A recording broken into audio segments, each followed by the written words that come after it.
yendo a todas partes. Somos tus manos, sanando y bendiciendo. Somos tus ojos, en busca del herido. Somos tu boca, proclamando el reino de Dios. Qué bueno verlos a todos ustedes. Hablaba con un pastor en estos días que estaba muy preocupado, por los acontecimientos y todas las circunstancias que está viviendo el país, las dificultades que tiene que enfrentar la juventud, la violencia, y pastor del interior, viendo las pocas posibilidades y recursos con que contaba, y muy preocupado por lo que esta generación tiene por delante. Y realmente el Señor me dio una palabra de que no nos preocupemos. Para cada tiempo histórico, Él es el Señor de la historia. Levanta la generación adecuada. Y ustedes son la generación que Dios está preparando para este tiempo. A Él sea la gloria. Vamos a dar un aplauso al Señor. Bendito sea su nombre. Aleluya. Gracias, Señor. Jesús preguntaba si hallaría fe cuando Él volviera. Y saben que va a hallar fe, porque su iglesia ya no puede ser derrotada. Su iglesia va de gloria en gloria, y Él está preparando una generación de fe, una generación sensible a la voz del Espíritu Santo. Y ustedes son esa generación. Y no solamente ustedes por ser jóvenes, sino todo aquel que tenga un corazón dispuesto, un corazón generoso, un corazón en fe, es joven para Dios. Y Dios lo utiliza en su tiempo y lo utiliza para que deje una herencia de fe detrás de Él. Bendito sea el Señor. Así que la vida que tenemos por delante, la vida en Dios, es solamente posible por fe. Solamente por fe. La salvación es por fe. El perdón es por fe. Aún la obediencia es por fe. Porque si la obediencia no es por fe, es religión. Y si es religión, es en base a méritos, es en base a nuestra fuerza.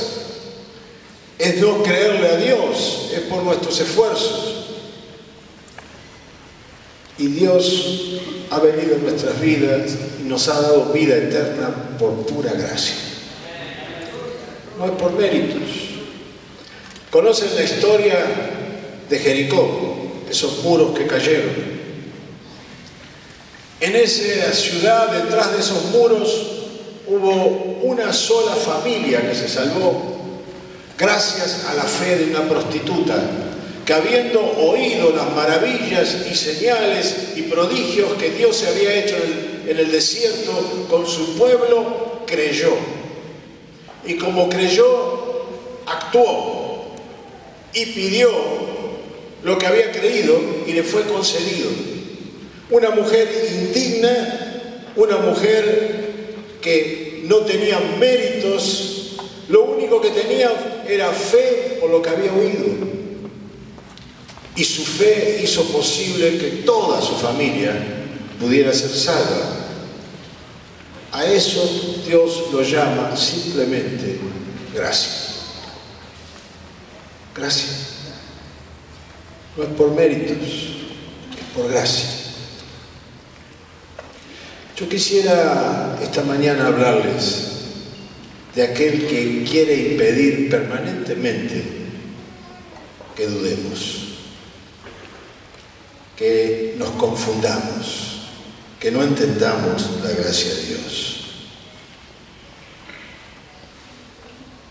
Dice la palabra que en Juan 10:10, el ladrón solo viene para robar y matar y destruir. Yo he venido para que tengan vida y para que la tengan en abundancia. Jesús obtuvo en la cruz beneficios para nuestras vidas, bendición para nuestras vidas, salvación para nuestras vidas. Y a través del arma de la duda, Satanás trata de robarnos la palabra de Dios, trata de engañarnos, trata de confundirnos, trata de hacernos perder la visión en su persona para centrarnos en nuestro razonamiento y hacernos dudar del amor de Dios. Porque de la abundancia que habla aquí, dice que Él ha venido para que tengamos vida y para que la tengamos con abundancia. O sea, Él no vino simplemente a darnos una existencia. Él vino a darnos una vida abundante, superabundante, una vida que rebalsa. Es Jesús mismo entregándose entero a nosotros. Y eso lo tenemos que encarnar. Eso tiene que estar enclavado en nuestros corazones y en nuestras mentes, sabiendo que no hay nada que pueda apartarnos de ese amor.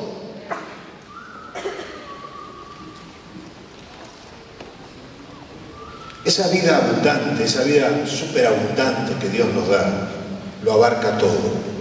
Abarca la mente, abarca el cuerpo. Él se hace cargo en la medida que le dejamos de nuestras emociones, de nuestras relaciones. Él nos libra de todo tipo de miseria. Él sana nuestras economías, Él prospera nuestras vidas en todo sentido. Él nos saca de la mediocridad de todas las áreas en la medida que le creemos. En la medida que le creemos. Y para que esto sea posible, para que esto realmente pueda ser posible, en esa vida que Él nos da, Él planta la semilla del reino. Y esa semilla tiene un ADN de fe. Esa semilla tiene un ADN de fe. Nosotros no vamos a encontrar en la Biblia, no vamos a encontrar en los evangelios ninguna presentación, ninguna predicación, ninguna obra que hayan hecho sus discípulos que no esté acompañada o respaldada por el poder de Dios, por señales, por milagros, por prodigios. El evangelio del reino es un evangelio de fe que va seguido de señales, milagros, prodigios, sanidades y liberaciones. Dios nos ha capacitado, Él nos ha ungido y nos respalda en la medida que creemos con todas las herramientas necesarias que se obtienen solamente a través de la fe. En cambio, el enemigo, que siempre está queriendo debilitarnos y que es enemigo de nuestras almas, porque no puede tocar nuestro espíritu, viene a nuestros pensamientos, viene a nuestros sentimientos, viene a nuestras emociones, viene a entorpecer, viene a intentar privarnos de las bendiciones de Dios. ¿Y de qué manera? Trayéndonos dudas. Trayéndonos dudas. Junto con esas dudas vienen temores, inseguridades. Empezamos a dudar con respecto al amor de Dios. Él viene y comienza frente a determinadas situaciones y circunstancias a oprimir nuestras mentes por aquellas cosas que deseamos y no recibimos, hacernos creer que somos hijos de segunda clase, que hay cosas que funcionan para otros pero que no funcionan para nosotros. Y lo hace muchas veces debilitando nuestros cuerpos por medio de enfermedad, de accidentes, de desprecios, de rechazos, de injusticias, destruyendo todo aquello que amamos, viniendo a traer aflicción. Pero a través de la fe nosotros podemos apropiarnos de sus promesas. de las promesas de Dios.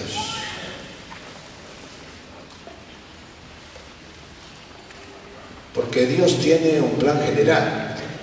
Hablamos de misiones, hablamos de lo que Él ha declarado para la iglesia, pero también tiene un plan particular. Él tiene un plan para tu vida. Él te llamó con un propósito y cada uno de nosotros tenemos un potencial diferente. Cada uno de nosotros somos un miembro del cuerpo diferente y ninguno puede sustituir aquello que Dios ha puesto en nosotros para ubicarnos en el cuerpo. Todos tenemos una función y un propósito que cumplir conforme al potencial que Dios ha puesto en cada uno. Y Él no se desalienta. Lo que comenzó lo va a terminar. Y nos vamos a equivocar. Y vamos muchas veces a seguir más nuestros impulsos humanos que la voz de Dios. Pero Él no puede ser defraudado, porque nos conoce, porque sabe lo que vamos a hacer. Y Él nos vuelve a seducir, el Espíritu Santo nos vuelve a susurrar, Él nos vuelve a traer. Y Él sigue haciendo la obra en nosotros, porque nos ama. El primer paso para poder experimentar la abundancia divina es creer y confiar. ¿En qué? En la palabra del Señor. Creer y confiar.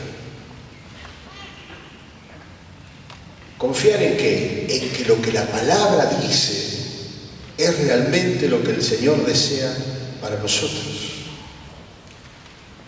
Es lo que de alguna manera Dios expresó cuando terminó con la creación y vio que todo era bueno y se lo entregó al hombre.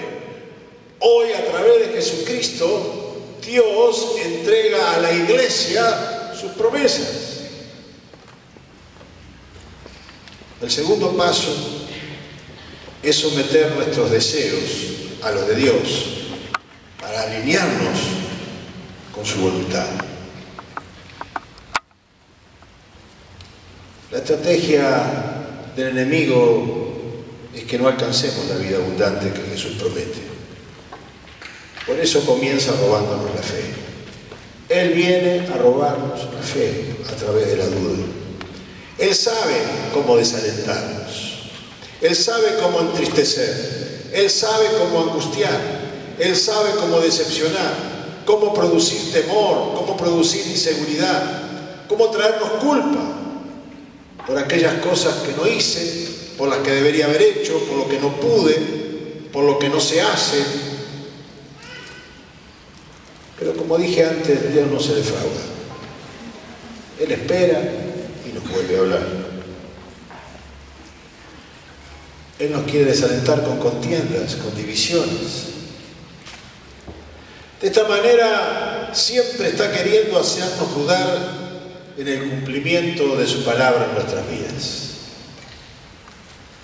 Pero esto ha pasado siempre y le pasó a los discípulos. Leemos en Mateo 14:22. Aquí tenemos algunos ejemplos bíblicos. Dice: después de esto, Jesús hizo que sus discípulos subieran a la barca para que cruzaran el lago antes que Él y llegaran al otro lado mientras Él despedía a la gente. Cuando la hubo despedido, Jesús subió a un cerro para orar a solas. Al llegar la noche, estaba allí Él solo, mientras la barca ya iba bastante lejos de tierra firme. Las olas azotaban la barca porque tenían el viento en contra. A la madrugada, Jesús fue hacia ellos caminando sobre el agua. Cuando los discípulos lo vieron andar sobre el agua, se asustaron y gritaron llenos de miedo: «¡Es un fantasma!». Pero Jesús les habló diciéndoles: «Calma, soy yo, no tengan miedo». Los discípulos reaccionaron de acuerdo a las tradiciones, a la cultura, a las fábulas, a los mitos, a las supersticiones de la época. Y Jesús les dijo: «Calma, soy yo, no tengan miedo». La palabra de Dios derriba todo mito, toda fábula, toda leyenda, todo temor. Porque el amor de Dios quita el temor.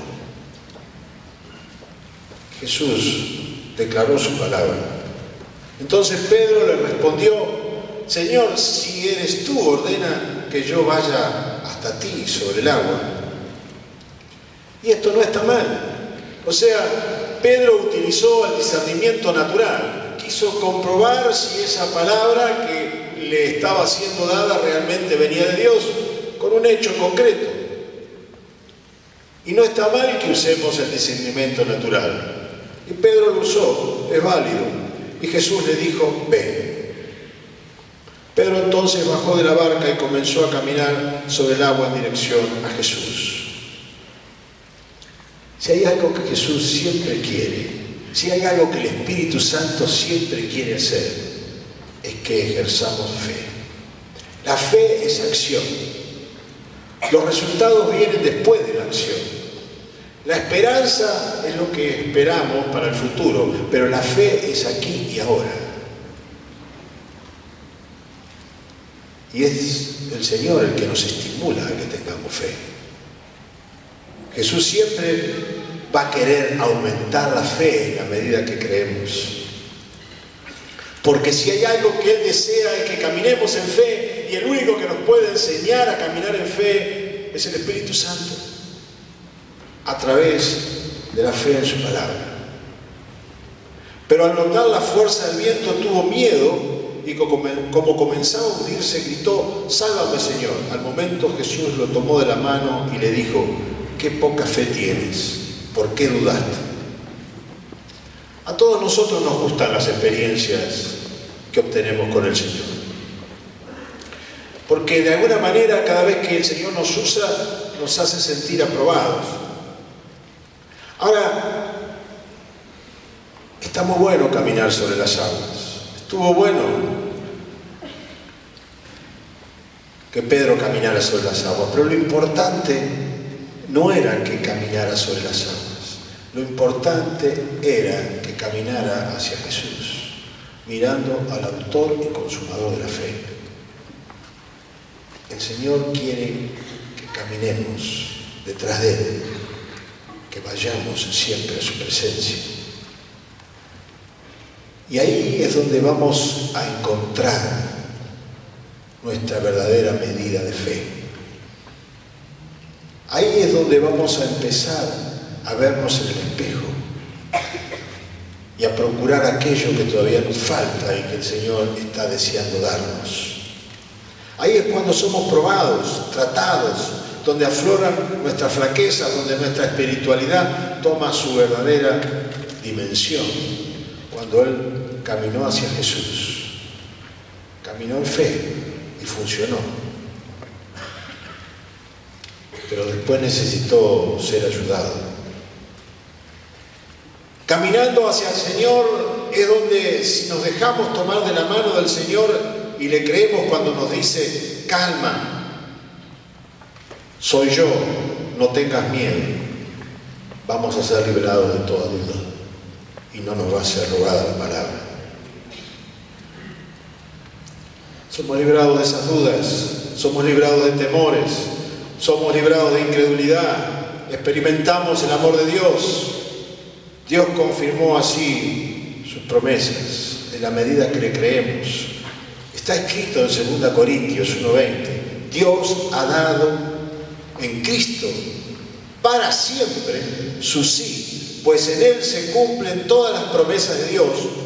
Por esto, cuando alabamos a Dios, decimos amén por medio de Cristo Jesús. Todas las promesas están en Cristo Jesús y las tenemos que tomar por fe. Las promesas de Dios han sido otorgadas en Cristo y se obtienen por fe en la palabra. Amén.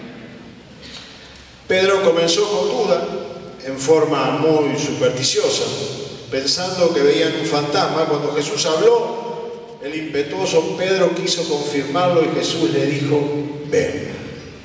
Siempre nos dice ven. A Pedro le fue bien mientras se mantuvo en la palabra que Jesús le dijo. Pero en la medida que empezó a ver las circunstancias, cuando dejó de mirar al Señor y empezó a mirar el viento y empezó a mirar las olas, empezó a tener miedo y dudó. Dudó de lo que el Señor le había dicho y comenzó a pedir ayuda mientras se hundía. Y eso es lo que nos sucede muchas veces, y eso es lo que le sucedió a Pedro. Los sentidos pudieron más que la palabra que Jesús le había dado. Él había visto milagros, él había visto operaciones sobrenaturales, él había visto que Jesús era el Hijo de Dios, pero dio lugar a sus sentimientos. Y esa es una de las trampas. Al momento que Jesús lo tomó de la mano y le dijo, qué poca fe tienes, ¿por qué dudaste? Pedro comenzó con fe mientras mantuvo sus ojos en Jesús y retuvo la palabra que había soltado el Señor. Porque es importante retener la palabra que el Señor suelta. Es importante anotar las palabras puntuales que Dios trae sobre nuestras vidas, porque nosotros solemos olvidarnos. Era costumbre en el Antiguo Testamento, cada vez que Dios obraba, levantar un altar con piedras para poder recordar que en ese lugar Dios había actuado. Nosotros tenemos que llevar anotado aquellas cosas que Dios nos habla puntualmente, porque van a venir tiempos de duda, van a venir tiempos de flaqueza, van a venir tiempos de dificultades, van a venir tiempos donde va a parecer que el Señor ya no nos escucha, que no nos responde, y volvemos a esas promesas, y volvemos a esa profecía, y volvemos a esa palabra, y el Espíritu Santo vuelve a sanar y limpiar y renovar el espíritu de nuestra mente y a llenarnos nuevamente de fe. Nos atamos a la palabra. Pedro comenzó con fe y mientras estuvo mirando a Jesús, retuvo la palabra que Jesús había soltado. El Señor le había dicho, ven. Pero cuando empezamos a mirar otras cosas, la fe se debilita. La fe es actuar sobre la palabra de Dios. Oímos muchas veces, tengo fe, pero la fe es actuar sobre la palabra de Dios. Si la palabra lo dice, yo lo creo, Dios lo hace. Amén. Amén. Una hermana me dijo, cuando voy a veces a predicar a esa congregación, que le fastidia mucho que yo le haga decir amén. Me lo dijo así. Cada vez que hace decir amén y gloria a Dios, a mí me fastidia. Tenemos que acostumbrarnos a decir amén, porque sus promesas son sí, amén. Gloria a Dios.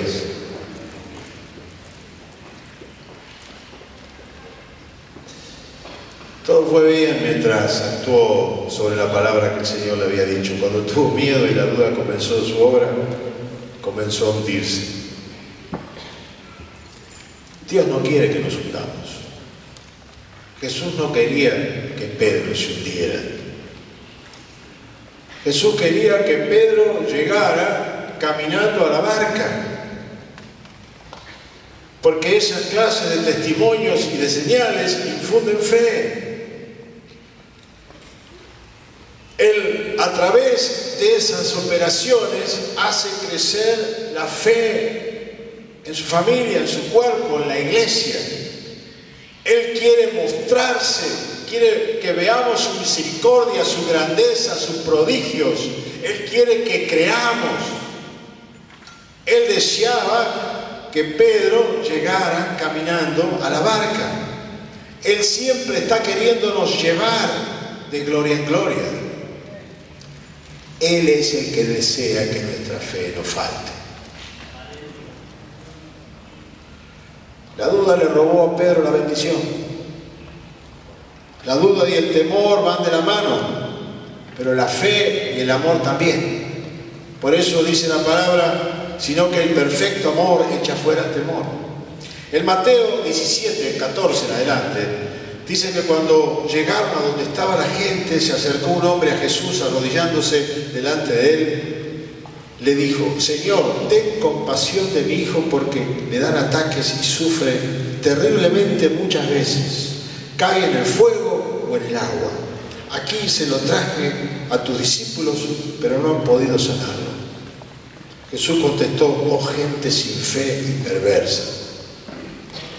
Qué discipulador. ¿Hasta cuándo tendré que estar con ustedes? ¿Hasta cuándo tendré que soportarlos? Traigan aquí a ese muchacho. Entonces Jesús reprendió al demonio y lo hizo salir del muchacho. Quedó sano desde aquel momento. Después los discípulos hablaron aparte con Jesús y le preguntaron: ¿por qué no pudimos nosotros expulsar al demonio?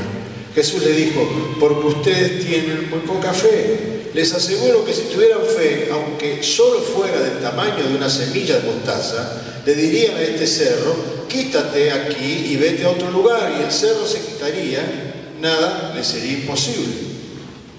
Ahora, si la fe viene de Dios,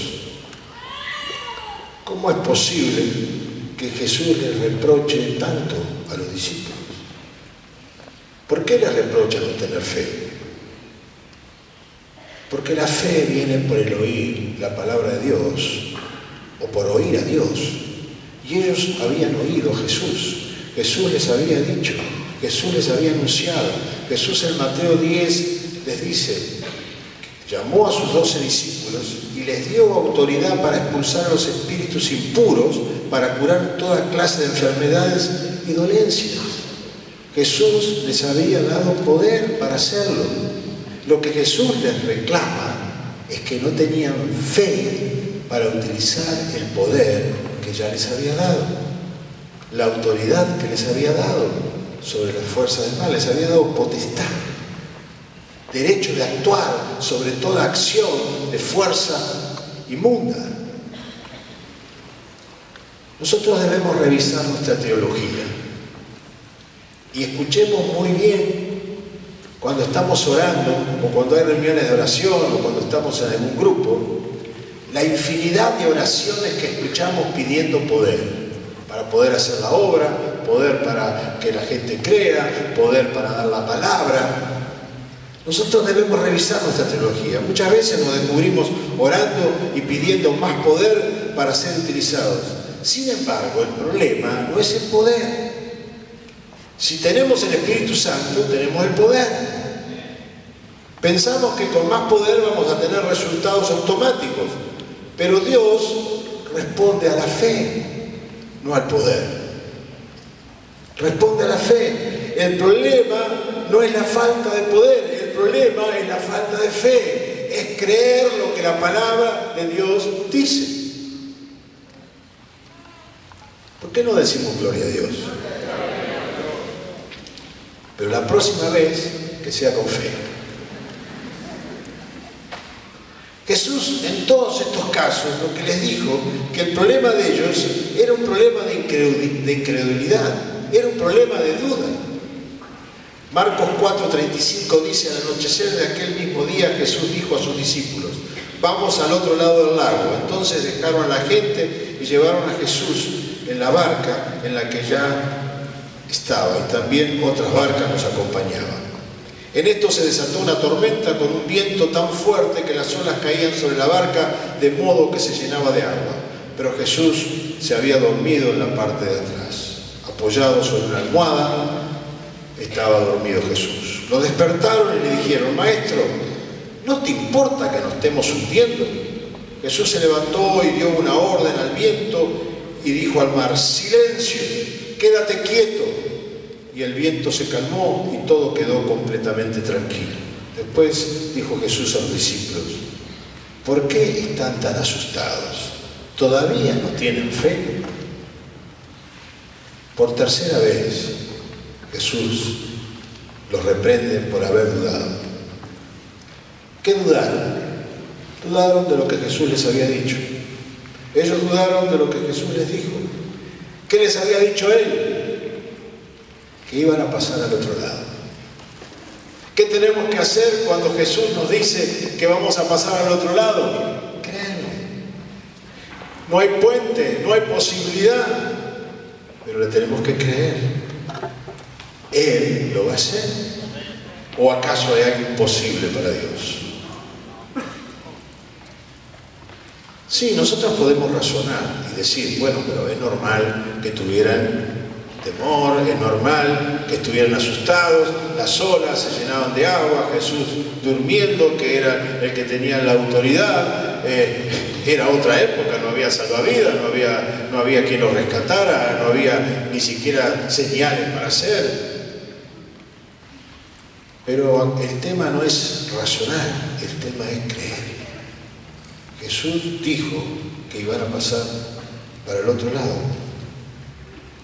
Podemos razonar un montón de dificultades, pero el punto es que la fe es algo simple, que no es lógica, que no es racional, que es creer que aquellas cosas que son imposibles para nosotros son posibles para Dios.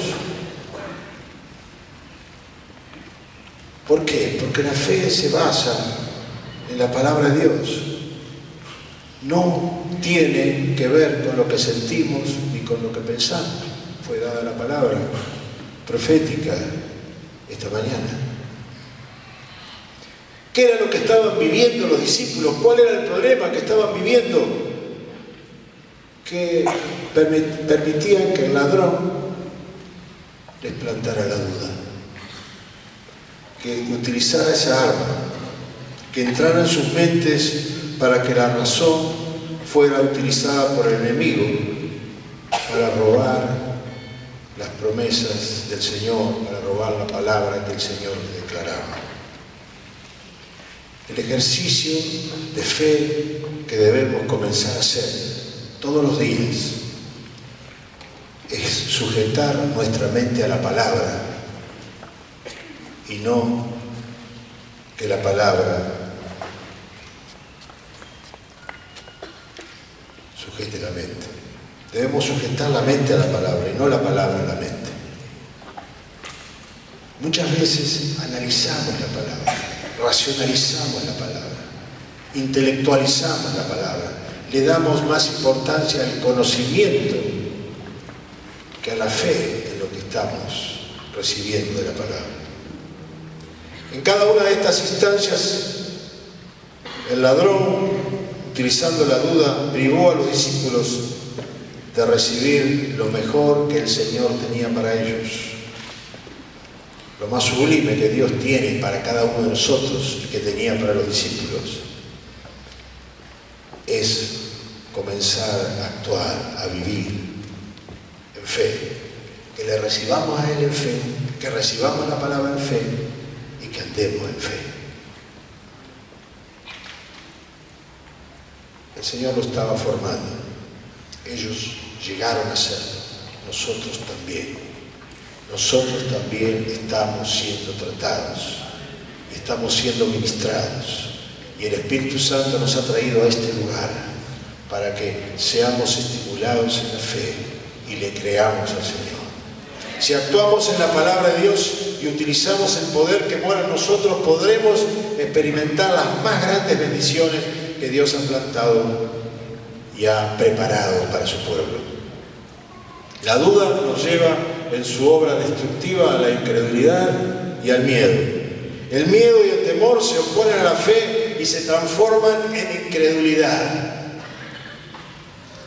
Y la pregunta en esta mañana es: ¿cuáles son las dudas que te están robando lo que el Señor tiene para vos?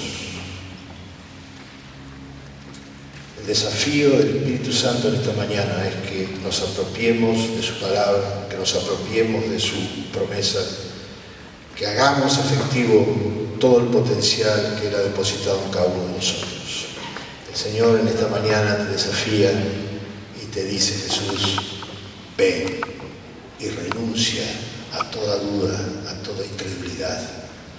Renuncia a todo aquello que te hace sentir inferior, a todo aquello que te ata, a todo lazo de engaño y de mentira, y recibe fe por la obra del Espíritu Santo.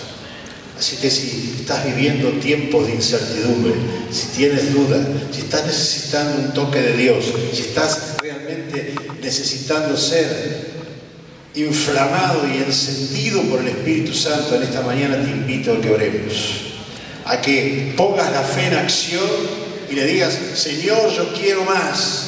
Señor, yo no quiero dudas. Señor, yo quiero renunciar a todo aquello que me limita, a todo aquello que me hace escaso, a todo aquello que me hace tímido, a todo aquello que me impide hacer que todo lo que tú has prometido para mí sea efectivo en mi vida. Lo quiero cortar en el nombre de Jesús. Y el Señor te dice: ven, pasa acá y vamos a orar. Ven aquí adelante y vamos a ser ministrados por el Espíritu Santo, porque todos necesitamos más, todos necesitamos recibir más, todos necesitamos dar ese paso de fe y dar ese testimonio delante de todo principado y potestad de que la sabiduría de Dios se está manifestando en este lugar y que nosotros declaramos que queremos fe y que somos un pueblo de fe y que vamos a caminar en fe y que vamos a avanzar sobre toda fuerza de maldad y que no vamos a dudar, porque el Espíritu Santo es el que nos está dando la convicción, es el que enciende nuestro corazón,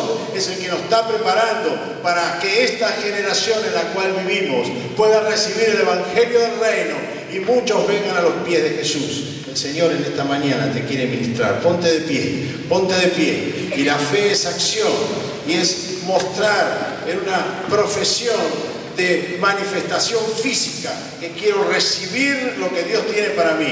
Por eso te invito a que pases aquí adelante, en el nombre de Jesús. Señor, en esta mañana, confirma tu palabra, trayendo, Señor, renovación, restauración, aumentando la fe, Señor, encendiendo los corazones, Señor, quitando y derribando toda fortaleza de incredulidad, de duda, de mentira, de engaño, Señor, que está sobre mentes. Renueva el espíritu de la mente, Señor, de aquellos que están siendo engañados, que están siendo menoscabados por el enemigo, que han sido y han entendido y han creído la mentira de que ellos no pueden, de que ellos no saben, de que ellos no tienen, de que ellos no pueden ni tienen las posibilidades que otros tienen, que lo que se hace, lo que se dice y lo que se promete no es para ellos. Señor, derribamos, vamos en contra de toda mentira, de todo engaño que ha sido plantada en las mentes, que trae duda, que quiere robar la palabra, que quiere debilitar a través de la mentira, del engaño, de la duda, quitando la fe en el nombre de Jesús. Y declaramos que todas las promesas en Cristo Jesús son sí, amén, que tú ministras y sanas y preparas y capacitas a todo aquel que cree. En el nombre de Jesús.